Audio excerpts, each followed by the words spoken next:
Bonsoir à tous, bienvenue sur le plateau Equinox Soir, votre décryptage quotidien de l'actualité de lundi à vendredi entre 19h et 21h.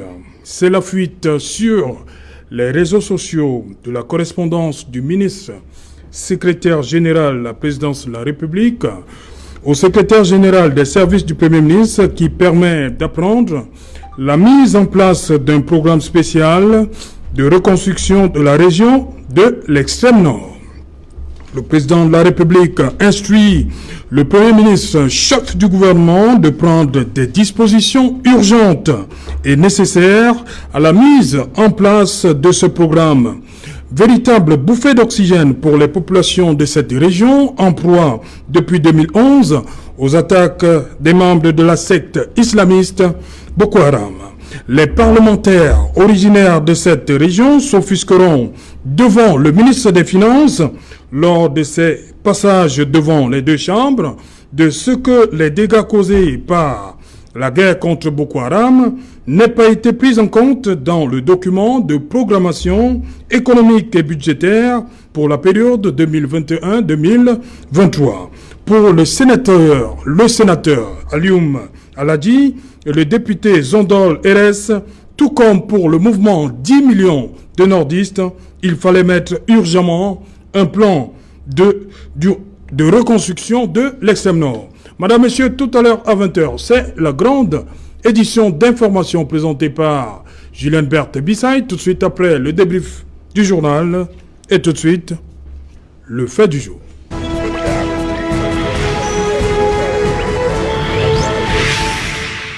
Extrême Nord, Cameroun, il faut également construire. Pour en parler, nous avons invité en plateau Vianney Keljon. Bonsoir Vianney. Bonsoir Serge. Voilà, vous êtes du parti Univers. Oui, effectivement. C'est la première, Univers. C'est la première. Soyez le bienvenu. Je vous remercie de m'avoir invité. Voilà. Merci beaucoup. Voilà. Il est là, c'est un habitué, lui c'est un habitué. DJ Imkwa, bonsoir. Je suis déjà un meuble. Bonsoir. Bonsoir SAO, bonsoir aux panélistes. Tu me permets, je vais pousser une guirlande et puis les destinataires se reconnaîtront dans ma guirlande. Il y a de cela 2 jours, j'ai fait un tour dans la vallée de Séké. Oui. La société, la SMID, la société créée par la communauté humaine, est en train de faire des aménagements pour moderniser cette cuvette-là, cette vallée de Besseke. C'est quelque chose de bien, parce qu'il faut donner un autre visage à la ville de Douala. Mais ce que j'ai remarqué, je ne vois pas très bien le système de drainage des eaux. On a ravalé un certain nombre de pente derrière le collège Liberman, derrière l'ancien cité de la gare Régie Fercam, et puis on a gardé presque le même drain, un drain qui aujourd'hui emploie l'envasement et l'ensablement, et d'un côté même il y a un phénomène d'eutrophisation, ce qui veut dire que si rien n'est fait, tôt ou tard cette cuvette sera toujours inondée, la beauté sera inondée, et je ne voudrais pas que bien après que les gens viennent justifier la déraison par le fait qu'il y a des inondations aux États-Unis, à Paris, alors que on pouvait bien le corriger. Donc je suis alarmiste, c'est la casquette que je porte. Je crois que ceux-là qui m'écoutent, qui jouent le rôle d'huissier de constatation, prendront des décisions pour redimensionner le drain dont je parlais tout à l'heure. Ok. Si c'est Bamanga, bonsoir. Oui, bonsoir Serge Alain Otto et bonsoir comme ça à tous les panélistes et bonsoir à toute la région de l'extrême nord, du Diamaré, à mes frères Gizga, Peul, Toupouri, Mundang et bonsoir à tout le Cameroun. Merci une fois de plus de m'avoir invité. Voilà, docteur Patrick Riffoué, vous êtes là également. Bonsoir, bienvenue. Bonsoir Serge Alain, bonsoir aux copanélistes et aux millions de téléspectateurs de Equinox Soir. Est-ce que vous pensez que le président Biya a cédé une fois de plus à ces requêtes de ces populations de l'extrême nord? La partie, de manière globale, la partie septentrionale du Cameroun. Ce que je constate, ce que nous constatons tous, c'est que le président de la République a instruit la mise en place d'un plan de reconstruction de la région de l'extrême nord qui fait suite à la mise en place d'un autre plan, le plan présidentiel de reconstruction des régions du nord-ouest et du sud-ouest.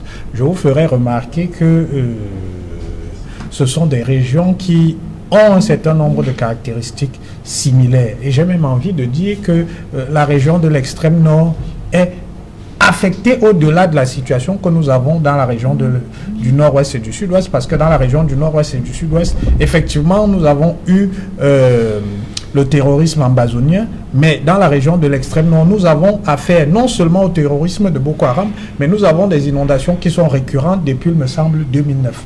Donc, il fallait effectivement que, et je rajouterais que le gouvernement avait classé les 3 régions en zone économiquement sinistrée. Donc, il me semble que ce n'est que justice que le chef de l'État ait instruit le gouvernement de mettre en place un plan de reconstruction pour cette zone-là qui est également affectée, comme je viens de l'indiquer.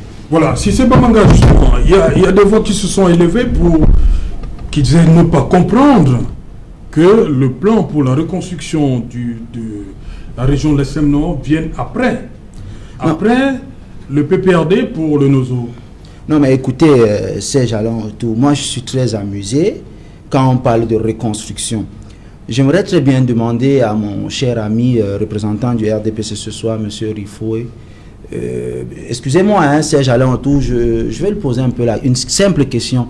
Vous parlez de reconstruction, quand vous avez construit? Je me pose bien cette question. Mais Serge Alain Autou... Non, pas de reconstruire ce qui a été détruit. Non. Le sénateur Alioum a fait une espèce de... Non, monsieur Serge Alain Autou. Ils font l'inventaire de tout ce qu'il y a. Tout ce que Boko Haram a détruit. Hein. Vraiment, une fois de plus, c'est une feinte, un vrai baiser de Judas.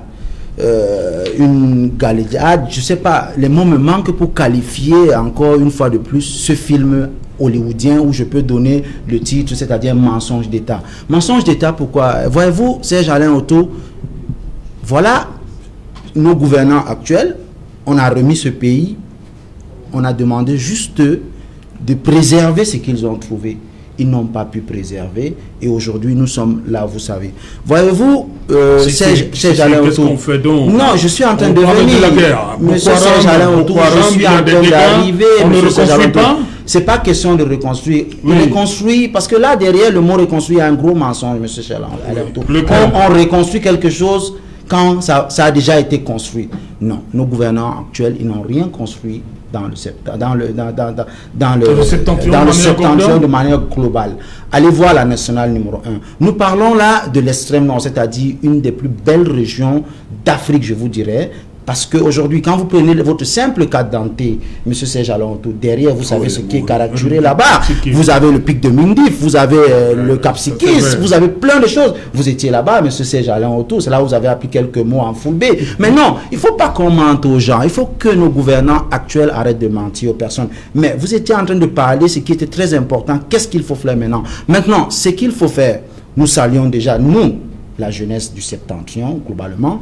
Nous saluons déjà, vous savez, dernièrement, le chef de l'État, il a remis 12 milliards avec l'association du FNUD pour la reconstruction de l'extrême nord. Nous saluons déjà cela. Mais maintenant, je disais aux jeunes du septentrion, par exemple, au président du septentrion, des jeunes du septentrion, qui s'appelle Aliou Aboubakar, qui a fait un gros coup de gueule, vous savez, la semaine passée sur Equinox. Je disais que maintenant, nous, les jeunes du septentrion, nous avons un rôle. Le rôle, c'est quoi? C'est de surveiller, c'est d'encadrer les cadeaux que le chef de l'État nous fait pour que, vous savez très bien que les vautours, nos aînés, nos élites, ne prennent pas encore une fois de plus cela pour rendre ça, comment on appelle ça, partiellement des biens personnels. Parce que ce qu'il y a aujourd'hui, M. Serge Alain Autou, c'est très grave ce qui se passe aujourd'hui dans le septentrion. Le septentrion aujourd'hui, généralement, quand je parle du septentrion parce que si vous allez à Ngaoundéré, c'est pareil. Si vous allez à Maroua, c'est pareil. Bon, c'est un peu mieux à Garoua. Vous savez, bon, c'est quand même l'ancienne, je prends ça comme ça, région de l'ancien chef de l'État. Non, il y a beaucoup de choses qui doivent être faites. Et ce qui doit être fait urgemment, en urgence, il faut d'abord que, vous savez, Serge Alain Autou, il y a ce qu'on appelle... Vous êtes sur le plan, on a dit plan d'urgence, non, plan de reconstruction. Plan d'urgence, reconstruction. Plan de reconstruction, l'extrême nord. L'extrême nord. L'extrême nord. On ne parle pas du septentrion. Oui, mais je globalise, je vais au-delà de là, Serge Alain Autou, aujourd'hui. Donc pour vous, il faut reconstruire tout le septentrion. S'il fallait, même il fallait repenser tous les 10 régions du Cameroun. Parce qu'aujourd'hui, ça urge. Voyez-vous, monsieur Serge Alain Autou, aujourd'hui, ce qu'il faut faire, ce n'est pas les décisions qui manquent. Mais quand les décisions sont sorties de Yaoundé, on les achemine très mal ou alors on les remet à des mauvaises personnes. Ce que je peux dire pour chuter M. Serge Alain Autou, c'est que nous, la jeunesse du septentrion, c'est-à-dire cette jeunesse-là aujourd'hui, consciente et républicaine, nous sommes en train de travailler dans les réseaux sociaux déjà avec des différents groupes pour encadrer, pour être vigilants, pour que les projets, comme ce que le chef de l'État, son Excellence Paul Biya est en train de faire aujourd'hui pour le septentrion, c'est-à-dire la reconstruction, pour que cela ne tombe plus dans les oubliettes. Ok. Didier, quoi, on reste sur ma préoccupation. Hein. Je dis que des voix se sont élevées pour ce qui est de la priorité. On a pensé pour ces personnes-là, ces compatriotes du septentrion, ils voyaient de mauvais œil que l'on commença par penser la reconstruction du Nozo avant celle du septentrion. Alors qu'ils disent qu'ils souffrent des affres de cette secte depuis 2011. Écoutez, donc ça fait quand même 9 ans qu'ils souffrent, que beaucoup a été détruit. Je pense qu'il faut prendre leur clameur en considération, encore que nous sommes dans une démocratie apaisée. Et l'un des paramètres, l'un des indicateurs pertinents de cette démocratie apaisée, c'est la liberté d'expression. Je ne voudrais pas paraître ici nihiliste, c'est-à-dire évacuer tout ce que le chef de l'État fait. Ce n'est pas du menu fretin. C'est quand même 12 milliards de francs CFA. Le bail de francs, je crois, c'est le programme Nations Unies pour le développement. Ça concerne 3 départements. Pour le moment, c'est le Mayo Oulo, le Mayo Sava et le Goneshari. C'est ces 3 départements-là qui sont concernés par ces 12 milliards. On ne peut pas quand même dire que 12 milliards, c'est du menu fretin. Non, ça dit, il faut déjà dire merci au chef de l'État. Mais ma préoccupation n'est pas à ce niveau-là, parce que au jour d'aujourd'hui, lorsque nous qui avons la chance de travailler avec le MINU Habitat, on est dans ce qu'on appelle les villes durables, les villes résilientes, les villes compactes, les villes intelligentes, résilientes au changement climatique. Parce que cette zone-là n'est pas seulement en proie à la crise sécuritaire, à la crise alimentaire, parce que ça existe, à la crise humanitaire, au problème de sol, mais il y a aussi le stress climatique qu'il faut prendre en compte. Tout à l'heure, le docteur parlait de cette récurrence des inondations. Donc, il faut changer de paradigme. Donc, lorsqu'on parle de changement de paradigme, on s'installe là dans le champ des politiques urbaines nationales. Et la question que je me pose aujourd'hui, quelle est la boussole qui porte le cadre logique de ce projet? Mon problème, c'est à ce niveau-là. Parce que j'ai parlé tout à l'heure des villes, comme pas des villes résilientes. Pourquoi? Parce que lorsqu'on s'installe dans le champ des politiques urbaines nationales, il y a quand même un certain nombre de défis. Le premier défi d'abord, comment réaliser le plan durable dans les agglomérations rurales et urbaines? En fait, qu'est-ce que le développement durable? Le développement durable, c'est un développement qui assure les intérêts des générations actuelles, sans toutefois compromettre ceux des générations futures. C'est ça le développement durable. Et c'est assis sur 3 principes fondamentaux. Le principe de responsabilité, le principe de solidarité et le principe de participation. C'est pour ça que si vous lisez bien la note, vous verrez on va utiliser 1000 jeunes dans le cadre de ce qu'on appelle le IMO, la haute intensité de la main-d'œuvre. Il faut le dire, pour éviter l'instrumentalisation de l'ignorance et la manipulation nomade. 1000 jeunes, pour éviter, parce que ce qu'on ne dit pas, c'est que cette zone, qui est une grande zone de circulation, est aussi une zone où l'éducation n'est pas à la hauteur, n'est pas ce qu'on voudrait, et ce qui fait que des jeunes là-bas, chômeurs, sont vulnérables, sont manipulables et sont facilement engagés, sont facilement endoctrinés par les gourous de Boko Haram. Donc c'est pour ça que je parle du plan durable. Maintenant, il y a un autre défi. Comment transformer l'urbanisation en un facteur de développement? Si vous ne répondez pas à ces 2 défis-là, pour les perspectives à venir, c'est que les 12 milliards du chef de l'État vont rentrer dans les inondations. Pourquoi on dit Parce qu'avant les inondations, moi je connais très bien le Nord, vous savez que le FSNC est bien installé là-bas, c'est pas Cissé qui m'en démentirait.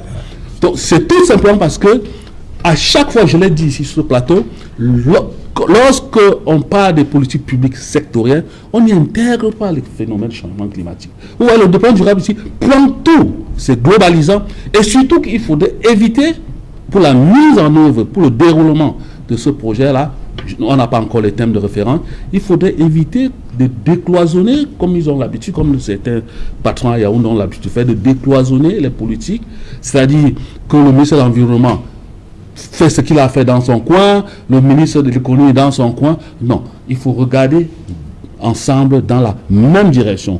Pour porter 12 milliards, M. Cissé, ce n'est pas petit. Voilà vous pourquoi comprenez. je dis Donc, qu'on est mobilisé pour surveiller cela. Pour maximiser, pour que les populations ressentent que le chef de l'État a fait, pour que les 12 milliards aient un impact sur la population locale, afin d'éviter que dès demain, qu'on ait à vivre les mêmes inondations, qu'on recrute les jeunes gens. Moi, j'aurais pu aller plus loin. Parce que le département du Logone-Chari est dans le bassin du lac Tchad. Et vous savez que dans les années 70, le bassin du lac Tchad, c'était à peu près 30 000 km². Or, sous l'effet maintenant de la sécheresse, les activités anthropiques, le bassin du lac Tchad aujourd'hui, c'est 3 000 km² avec 33 millions d'habitants. C'est une zone cosmopolite, donc c'est un repère de recrutement, recrutement assez judicieux pour les gourous de Boko Haram, comme je l'ai dit ici.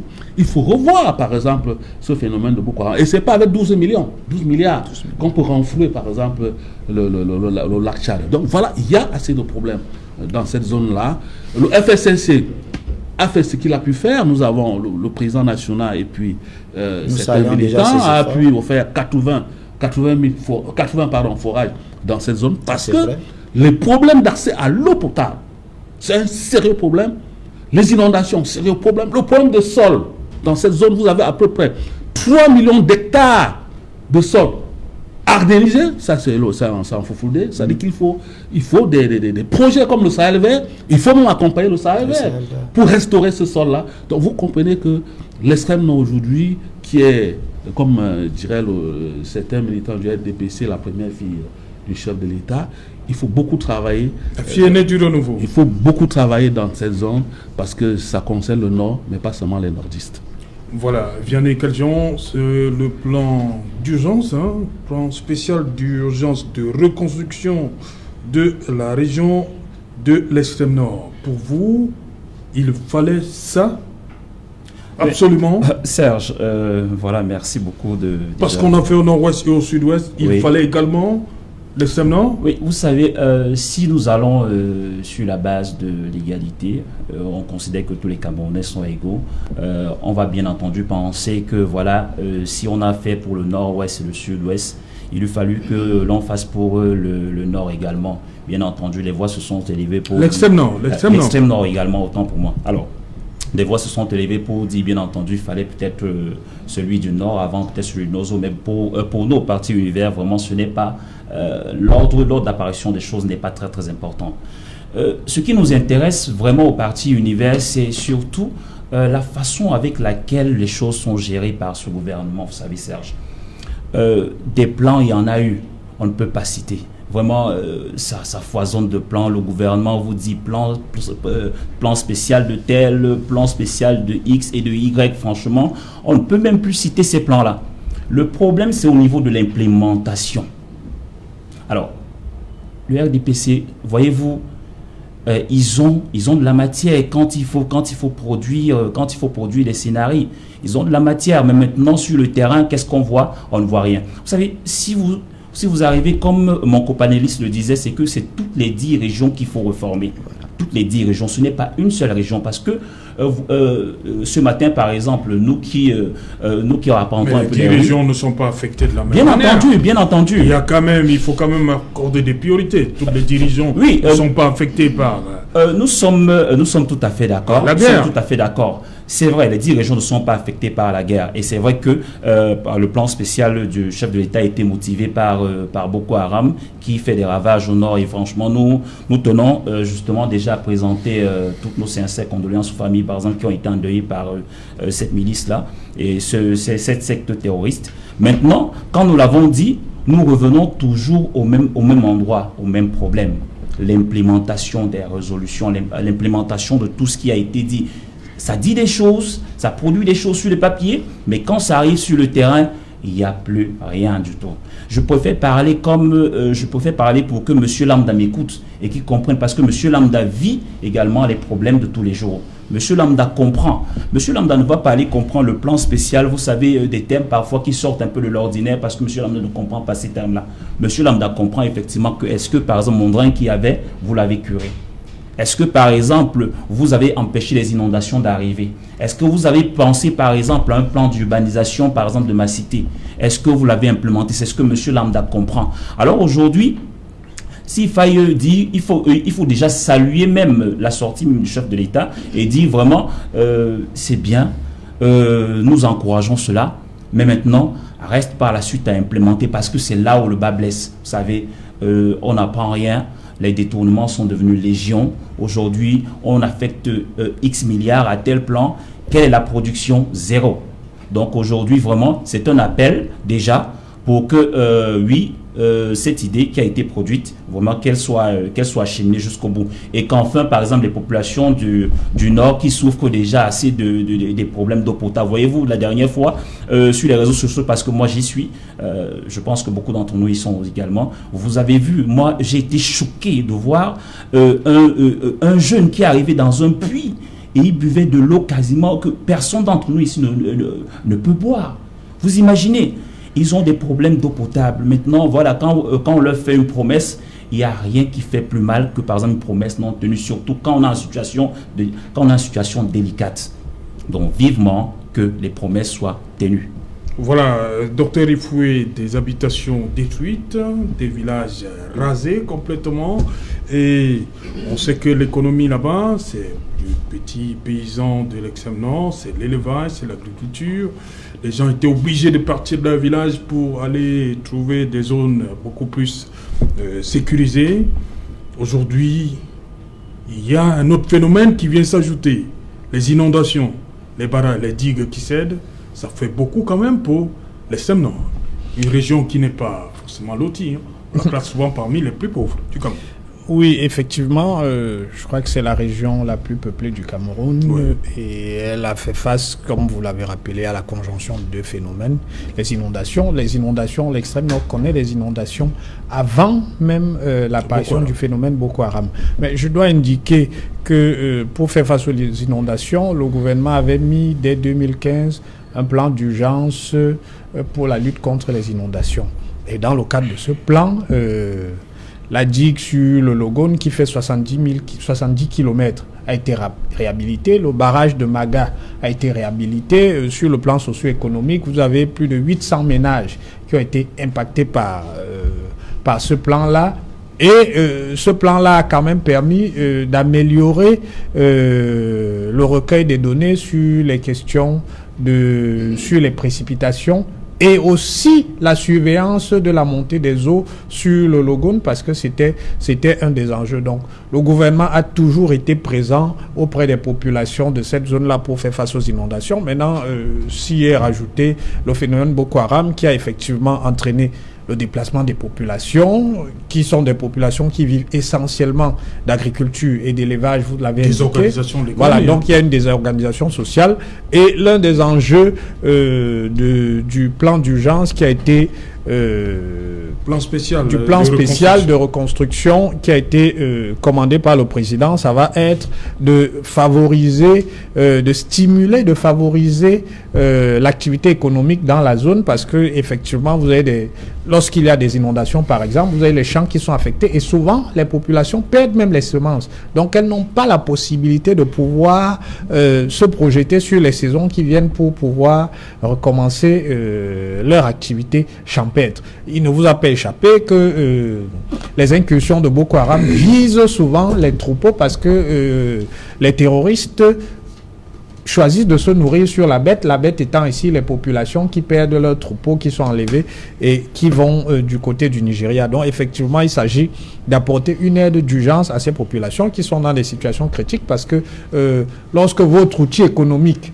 dans ce cas, ce sont les chats, c'est l'agriculture, c'est l'élevage. Lorsque votre outil économique est affecté, effectivement, la question de la survie même se pose. C'est pour ça qu'il s'agit d'un plan d'urgence, parce qu'il faut apporter une réponse qui est une réponse urgente à des populations qui sont dans une situation critique.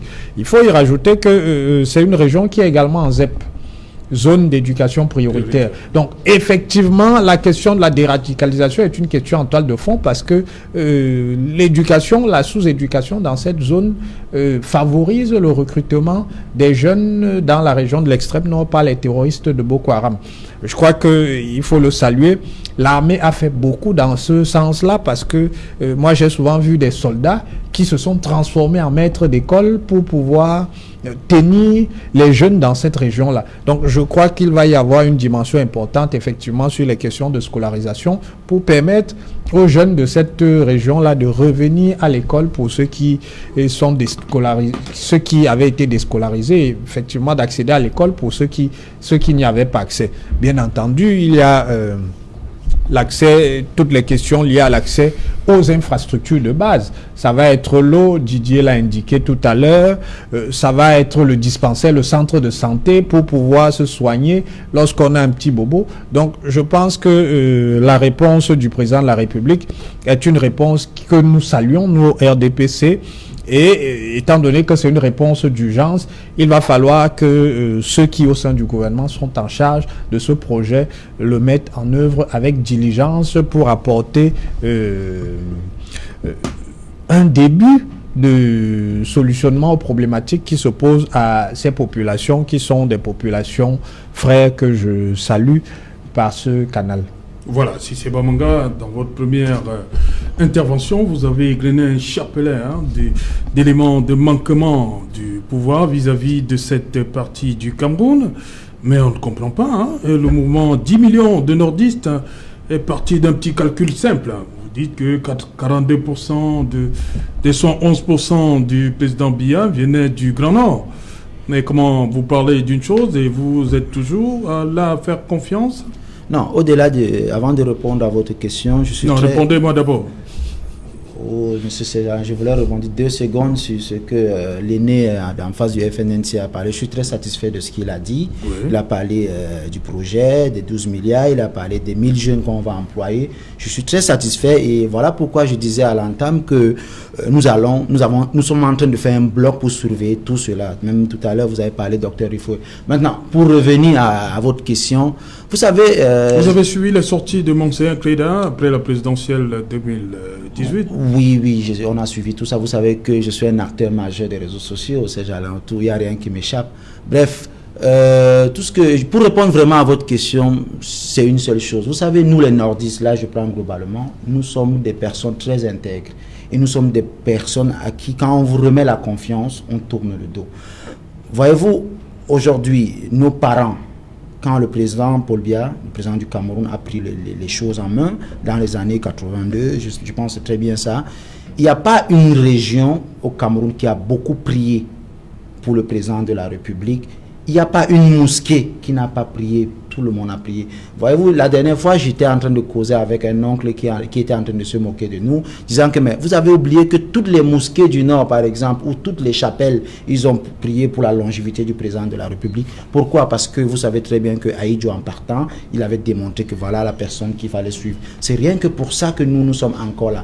Et voilà pourquoi le docteur Bayero Fadil, par exemple, excusez-moi, je parle de lui parce qu'il y a la CGN, tout le temps, quand il fait des vidéos, il rappelle très bien que le Septentrion est ami avec le président Paul Biya, pas avec le RDPC. C'est-à-dire, le Septentrion soutient le RDPC, l'homme, le président de la République, l'homme, oui. Pas le RDPC. Et vous savez que nous là-bas... Vous dites? Oui, il y a une très grosse différence. C'est quoi? Non, n'entrons pas dans ce débat. Non, on veut comprendre. Autour. Il y a la différence. Vous soutenez l'homme qui est le président du RDPC. Il y a la différence. Moi, je ne soutiens pas le président de la République. Moi, je vous dis ce qui se passe. Vous soutenez Paul Biya qui est le président national du RDPC. On soutient Paul Biya, le président national, parce que le président, en partant, il avait dit que voilà l'homme de la situation. Bien sûr, il est humain, il pouvait se tromper. Aujourd'hui, par exemple, les années nous montrent très bien que le président Idjo s'est trompé parce que la politique, aujourd'hui, rien ne marche dans notre pays. Le président Idjo s'était trompé? Oui, avec le recul, aujourd'hui, le président s'est trompé. Je pense très bien, hein, ça c'est de mon point de vue, parce que rien ne marche, Serge Alentou. Tous les plans qu'on met en place, où est le plan triennal aujourd'hui? C'est zéro. Aujourd'hui, vous avez des plans pour accompagner la jeunesse, par exemple, les pageurs, plein de choses. Ça ne marche pas. Je ne sais pas si vous comprenez. Mais maintenant, nous ne sommes pas venus ici pour faire de la critique. Nous sommes là pour participer à la construction de notre pays. Ce qu'il faut aujourd'hui, moi, je le dis tout le temps, et je suis très content que vous me conviez à ce débat familial. Ce que je suis en train de dire tous les jours, j'attire l'attention. Non, quand je dis débat familial, c'est une famille politique, ça. Oui.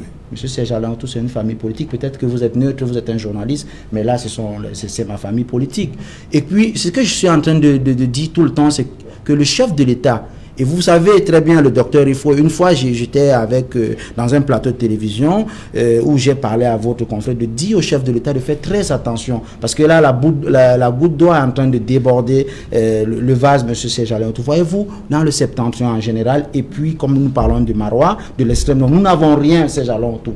L'école, il n'y en a pas, l'eau, il n'y en a pas, il n'y a rien. Aujourd'hui, le projet 3000 puits, point d'eau que le chef de l'État nous avait promis aujourd'hui, il y a 3-4 ans, dans l'eau. Aujourd'hui, la digue, il y a une digue, parce que quand j'ai entendu tout à l'heure parler de la digue, bon, je ne voulais pas... Il y en a deux. La digue que vous avez promis au septentrion, elle est au nulle part. Aujourd'hui, le septentrion, l'un des endroits les plus insécurisés de l'Afrique centrale, c'est dans le septentrion. Vous avez des personnes là-bas, vous avez un truc qu'on a créé, je ne sais pas, Alcomi, je ne sais pas, Alte Commerce illicite. Ils sont là pour terroriser les populations au lieu d'accompagner les terroristes. Vous avez vu, Serge Alentou, la dernière fois où nous, on a monté, moi, je suis monté au créneau, où on a tiré à balles réelles sur un jeune homme qui avait des sacs en plastique sur la moto, il a perdu la main. Non. Si c'est Bamanga. Aujourd'hui, il y a beaucoup de frustration. Si c'est Bamanga. Oui. Je reprends ma question. Oui. Au regard de tous ces tableaux, comment ça s'explique donc que le RDPC, le président Biya fasse du ses meilleurs scores? Mais je vous ai expliqué simplement, Serge Alentou. Comment? Les parents nous ont remis un deal et nous sommes en train de la préserver pour le moment.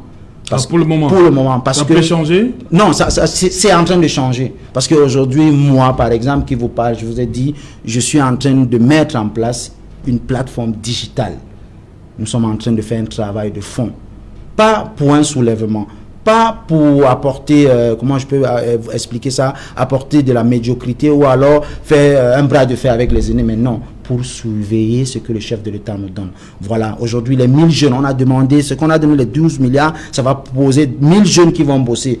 Et ce qu'on a besoin, je profite de votre plateau, nous n'avons plus besoin de vautours et de vieillards sur le terrain. Nous avons besoin de jeunes. Et je profite par là de dire aussi, parce qu'il y a un souci aussi, Serge Alentou, les jeunes de ce côté-là, on les a habitués à la misère, on les a terrorisés, ils ne croyaient plus. J'appelle comme ça, je profite de votre plateau de dire que les jeunes doivent se lever. Non, je vous dis, Serge Alentou, la dernière fois, on a attrapé, je ne suis pas le représentant de M. Issa Chiroma sur ce plateau, bien que j'apprécie très bien le travail qu'il fait, puisqu'il est l'un des seuls ministres qui fait encore des points d'eau, qui a donné par exemple l'envie aux personnes qui ne savent même pas s'exprimer aujourd'hui sont à la députation. Merci. Je sais que vous avez voulu que je fasse une publicité gratuite, je l'ai faite. Vous avez dit qu'il a fait quoi? Les populations qui ne savent pas parler? Non.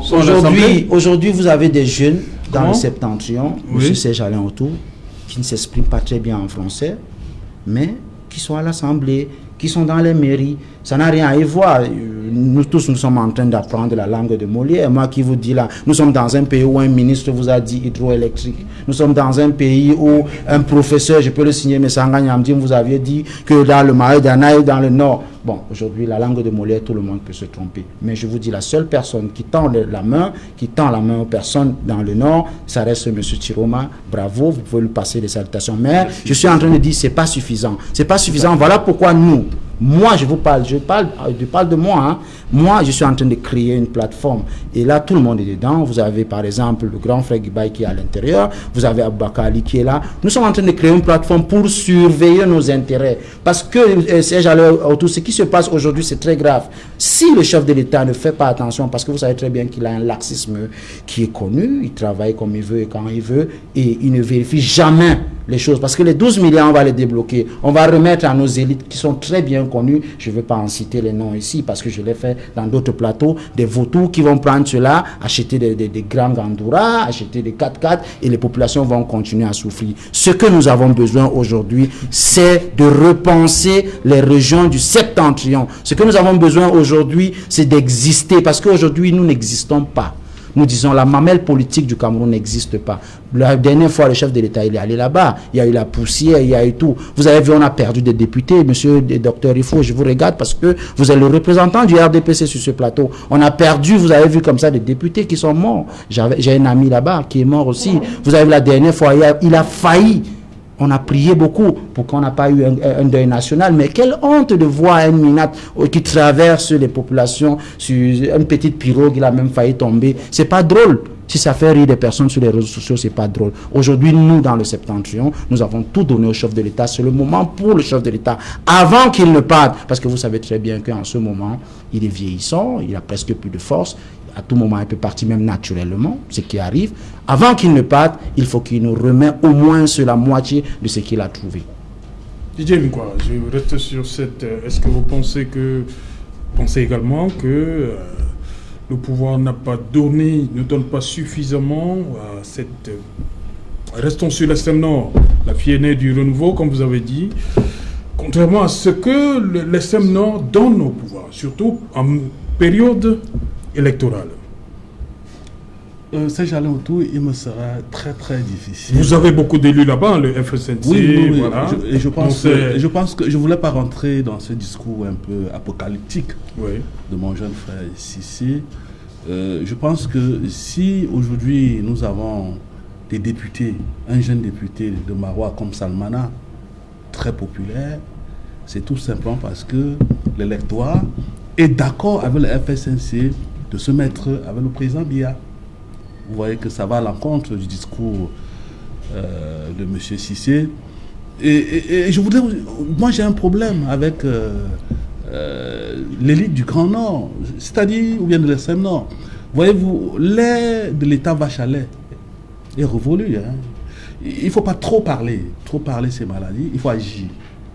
Je vais vous prendre un exemple simple, parce que je connais un peu bien cette zone. J'ai fait plusieurs fois des tours. Vous avez entendu parler de la Case Mosgon? C'est unique. Oui, c'est à Pousse. C'est unique. C'est unique. L'architecture est unique. C'est unique dans le monde entier. Oui. Mais nous avons travaillé sur l'architecture de la Case Mosgon, la Case Obu. On s'est rendu compte que la moyenne d'âge des architectes aujourd'hui tourne autour de 65 ans. Il n'y a pas de relève? Mais c'est bien de venir en plateau, faire un discours, on n'aime pas si tel est vieux. Alors que voilà des choses sur lesquelles l'élite, vous devez agir. Moi, je sors de Banganté. Je vais découvrir ça à Pousse. Je vous en prie. C'est vous allez laisser tout bavarder. Je vais découvrir. Je dis c'est 65 ans. Voilà. Oh, ils ne s'intéressent pas les jeunes. Non. Ils vont des discours, ils créent des histoires comme... Pardon, pas des histoires. Ils créent des mouvements comme 10 millions qui sont des mouvements de surenchère. Vous comprenez? Ça n'a rien à voir avec la population. Il faut travailler sur le terrain. Le président Issa Chiroma n'a pas attendu avoir des milliards pour offrir de l'eau. Lorsqu'ils font leur calcul, 42% sur les 11%. C'est pour vous dire que... Non, c'est pas faux. Alors, c'est pour vous dire que si nous avons, par exemple, hier nous n'avions pas de députés, par exemple, à Marois. Vous comprenez? On aurait pu avoir la mairie de Marois. Nous sommes encore, je crois, l'affaire en délibéré aujourd'hui. Comme le SDF. Nous avons un peu partout. Vous n'irez pas au régional aussi, vous... Non, écoutez, moi je ne voudrais pas parler à la place de mon président national, j'ai un secrétaire général, mais soyez-en sûrs que nous sommes des républicains, et puis à chaque moment, lorsqu'il sera prêt d'aller au régional, le FSNC va se mettre en rang serré. C'est pour dire que voilà les situations. Il y a une deuxième situation. Je profite de cette occasion pour saluer Sa Majesté le Lamido de Lara. Moi j'étais à Lara. Et c'est là où j'ai découvert que Yimkwa, les racines du nom Yimkwa, ça vient des Munda. Mais j'ai passé 4 jours là-bas, il n'y avait pas d'électricité. Il n'y a pas d'électricité. Il ne faut pas attendre tout de l'État. Comme disait quelqu'un, c'est le président Aïdjo qui le disait, il n'y a pas de dignité pour ceux qui attendent tous les autres. Vous comprenez? L'élite doit faire ce travail. C'est pour ça qu'on parle de développement durable, le principe de solidarité. Il faut savoir partager. C'est pourquoi le FSNC aujourd'hui fait de très bons résultats dans cette zone-là. Parce que notre président, nous avons la vision de partager. C'est ça la solidarité. Il faut avoir les milliards pour distribuer. Il faut savoir partager. Donc, pour dire que voilà un réel problème. Vous faites 4 jours dans un village comme Lara, vous n'avez pas d'énergie, vous n'avez rien. Les jeunes ne peuvent pas travailler des petits métiers comme le réparateur de téléphone qui occupe les jeunes gens, qui ne les expose pas au gourou de Boko Haram. Alors qu'on a des moyens, nous avons un potentiel de biomasse dans la zone du sud que l'on pouvait ramener à l'extrême nord et produire de l'électricité. C'est faisable. Que font les maires? Ils ont le discours de Cissé. Oh, on n'a pas fait ci, on n'a pas fait ça. Il faut travailler sur le terrain. Il y a encore une autre situation. C'est sûr que lui, qui est du Nord, n'est même pas au courant. Je suis sûr que tu n'es pas au courant. Il y a un problème de bois, de chauffage à l'extrême nord. J'ai eu le rapport de l'ONG internationale GIZ avec le MIFOP. Si vous coupez un arbre à l'extrême nord aujourd'hui, vous rentrez là dans la destruction de la biodiversité. Oui. Donc en principe, à l'heure où je vous parle, vous pouvez vérifier, il est interdit de couper. Et les populations font comment? Oh, les populations coupent. Elles sont obligées de couper. Elles sont obligées de couper. Parce que sinon, ils vont en vivre comment? L'opération s'avère des problèmes. Parce que les populations n'ont pas accès au bois de chauffage. On appelle là-bas le bois énergie. C'est un réel problème. C'est pour ça que vous, les élites, n'attendez pas que je parte de Banganté ou Bazou pour aller dire ce qu'il y a chez vous. Il faut travailler. C'est pour ça que moi, j'ai soutenu, par exemple, le mémorandum du Grand Nord. Je crois que c'était en 2002, porté par Issa Chiroma. Parce que les revendications de ce mémorandum, le président Biya a répondu présent. Parce que de temps en temps, on nous demande pourquoi vous soutenez le chef de l'État. Nous nous disons que parce que chez nous, changement est un mot polysémique. Changement pour nous n'est pas aller à Etoudi. Changement pour nous, c'est dire que le président Chiroma a dit que bon voilà, les originaires du Nord, ils ont été à l'école de police, ils ont les mêmes grades que les autres. Pourquoi aussi ils ne doivent pas être responsables? Le président Biya apprend et puis il corrige l'impair. Demain, il dit, il y a telle situation, nos enfants ne peuvent pas partir de l'extrême nord pour aller à l'université à Yaoundé, il y a des problèmes. Voilà un problème. Il crée l'université de l'extrême nord. Mais lorsque vous êtes dans une situation, lorsque vous pleurez, lorsque vous avez des doléances, on apporte les résultats positifs à vos doléances. Qu'est-ce que vous savez? Vous vous mettez avec celui qui vous écoute. Voilà une motivation, le fait que le FNCC soit aujourd'hui avec le président Biya. On ne peut pas être au même moment avec le président Biya et ne pas être avec le président du RDPC. Cette acrobatie-là, il n'y a qu'à l'extrême nord qu'on voit ça, parce que vous avez aussi des très bons acrobates. Vous soutenez le président du RDPC, vous ne soutenez pas M. Biya. Moi, je compense à M. Cissé. Pour vous dire qu'il y a des réels problèmes. Je sors par où je suis entré, l'État vache à lait, ça n'existe plus. Partout dans le monde. Le docteur, il faut me dire, si je mens, il est dans la... C'est normal, c'est votre allié, il peut... Non, c'est pas un problème c'est un problème de cohérence, ou bien c'est un problème de logique, vous comprenez. Partout ailleurs, l'éducation, le tourisme, c'est des activités qui sont portées par l'élite. Par l'élite. Votre élite ne doit pas demeurer une élite comprador, une élite bureaucrate. Vous venez maintenant, je ne sais pas si votre CND c'est un autre parti politique, vous soutenez le président Biya, vous ne soutenez pas son RDPC, il est vieux, il est petit. Non, il faut sortir de ce discours-là et travailler avec la population. Et je reviens là pour dire que la moyenne d'âge d'architecte de la case Mosgoum, il faut penser à la conservation. Et lorsqu'on parle de conservation, c'est former, c'est informer. Conservation et transmission. Merci, je suis à côté d'un universitaire, d'un brillant universitaire, merci docteur. Il faut penser à ça, parce que à 65 ans, voilà les derniers architectes, la case Mosgoum. Vous savez pourquoi, monsieur Didier, excusez-moi de vous couper, c'est parce que le régime que le FNC... Non, c'est pas un problème de régime. Le régime RGPC permet à ce que la jeunesse ne rêve plus de ce côté-là. Non, c'est pas un problème de régime. Non, je vous dis, monsieur Serge Alain Otto. Lorsqu'on est une élite, lorsqu'on fait partie de l'élite, c'est mon temps de parole. Qui fait à ce que la jeunesse ne rêve plus de ce côté-là. C'est mon temps de parole. Lorsque vous avez la chance d'être comme votre président, le docteur... Comment vous l'avez dit? Non. L'aéro. C'est Espoir Matomba. Il est président de la commission à la ville, non? Donc il n'est pas très loin du RDPC. Non, Didier, sur le Didier, Purs, hein. écoute Didier, écoute, je peux Didier, je dire- peux pas accepter que tu parles ce genre de choses. Non, vraiment. Il n'est pas à la Coupe du Monde. Non, monsieur Je voulais Didier, pas parler c'est de un lui. président de parti, Oui, comme le président oui, Chiroma, avec beaucoup comme de le respect, président je voulais pas Kobla. Il parler. faut le respecter, monsieur non, je le Didier. respecte. Je vous connais d'une intellectualité très Je le respecte, fraîche quand même, monsieur je le Didier. respecte. Ok. Ok. Si ça vous a dérangé, je retire ma parole. Merci bien. Avec beaucoup d'estime que j'ai pour vous. Ok, merci, Pour dire monsieur que Didier. c'est vous l'élite. Je suis Vous pas créez encore nos une ingés. élite, monsieur Didier. Comment ça? On n'entre pas. L'élite, c'est quoi? On ne C'est peut là, pas- je suis pas on ne encore peut une pas élite. s'asseoir en Nous ce sommes moment. en- élite. Je ne suis pas encore une élite. Je Écoutez, suis un l'élite, c'est quoi? jeune qui a compris le cœur du problème. Vous êtes qui une a élite entre- extérieure, vous êtes là. non, monsieur Serge-Alain Autou. Je Vous ne n'êtes suis pas une élite? pas encore une élite. J'ai reçu aucun mandat. Je suis un jeune Quel qui a mandat? compris le cœur du problème, qui est en train de mobiliser d'autres jeunes du septentrion. Vous êtes une élite pour que nous- extérieure. Oh, Serge-Alain votre Autou, village. moi je vous dis, je ne suis pas encore une élite. Il faut quoi pour être fuir tes élite? responsabilités. Non, je ne Cissé. suis pas encore une Vous élite. voulez fuir vos responsabilités, Cissé. Quelle responsabilité? Même à votre âge, je suis sûr que vous avez le même âge que le président malgache. Vous ne pouvez pas dire que vous Ah, je suis sûr aussi que vous n'êtes pas loin du président de la République, Paul Biya. Mais oui, je n'ai jamais dit que je ne suis pas une élite.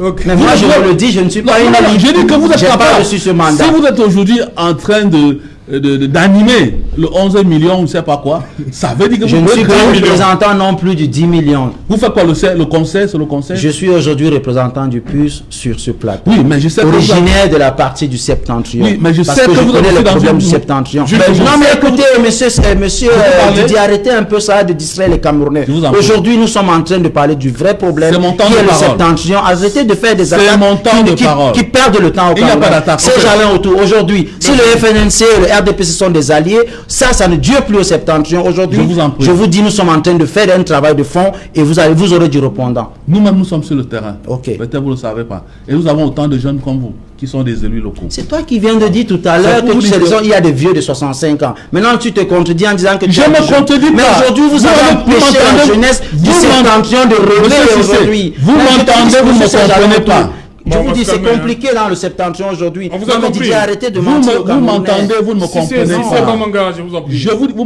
Vous m'entendez, vous ne me comprenez pas, je suis désolé. Je dis ceci, c'est un travail qui a été fait dans le cadre d'une étude financée par une ONG internationale sur la case Mousgoum, la conservation de cette architecture. On s'est rendu compte que la moyenne d'âge des architectes était de 65 ans. Ça veut dire qu'il n'y a pas la relève.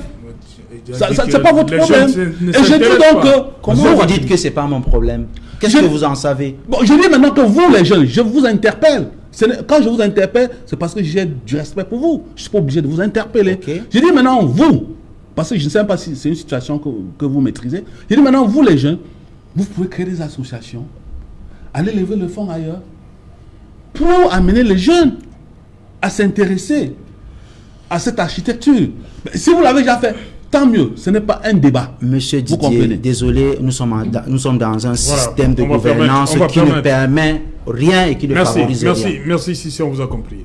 Vianney Kadjon, écoutez attentivement, lorsqu'on écoute Cissé, on a comme l'impression que ce n'est pas seulement un problème de la seule région de l'extrême nord, que tout le septentrion est à reconstruire. Vous savez, Serge, des fois, lorsqu'on évoque le septentrion, il y a un pincement au cœur. Parce qu'il y a, comme le companéliste le disait, Cissé Bamanga. Cissé Bamanga. Et vraiment, la région, le septentrion, autant pour moi, a tellement aimé le président Biya et lui a donné tout ce qu'il avait. Le soutien.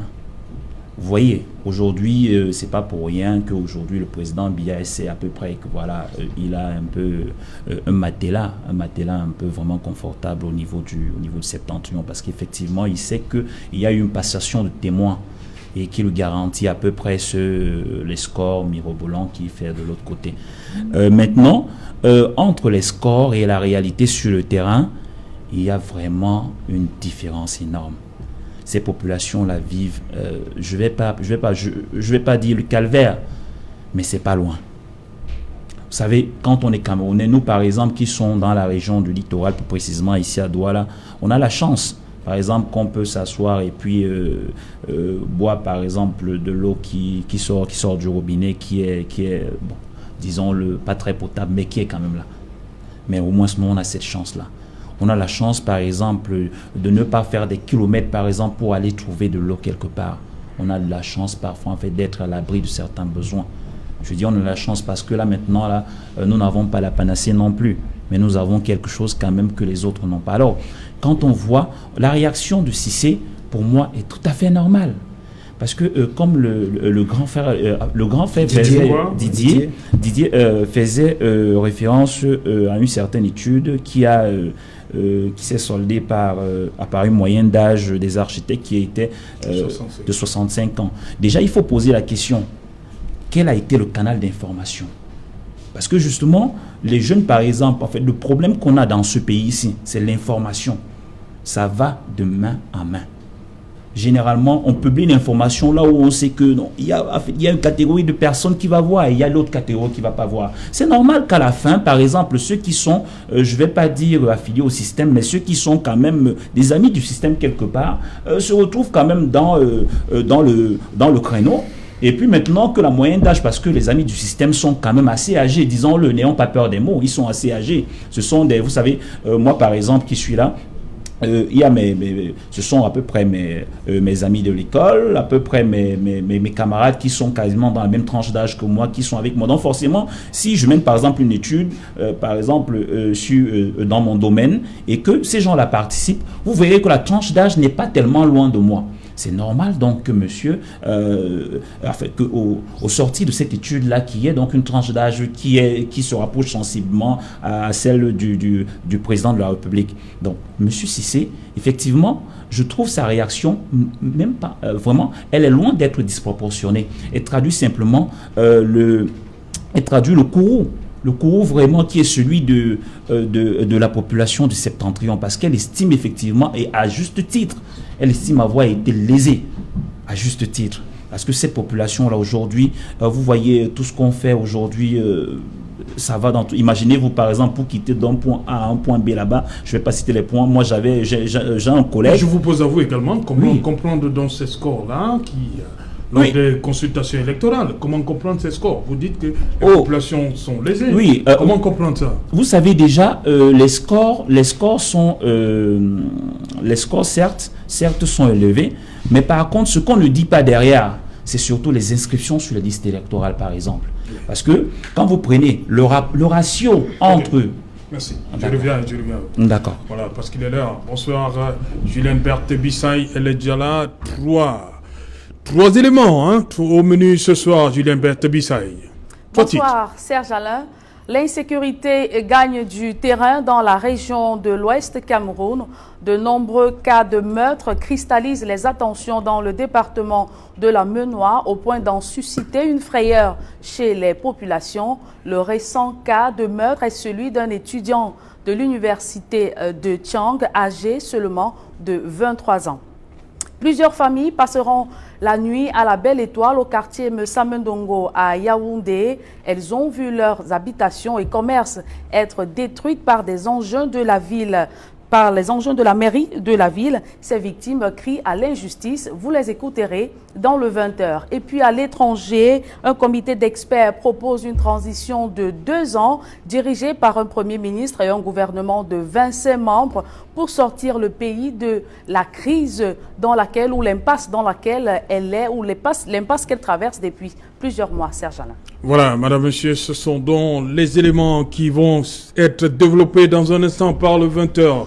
Dans le 20h de Julien Berthe Bissaï. Quant à moi, je vous retrouve après le 20h, justement, pour Equinox Soir, deuxième partie, toujours en compagnie de Cissé Vianney, Didier et Patrick Rifoué. Tout de suite, dans le 20h de JBB, Julien Berthe Bissaï.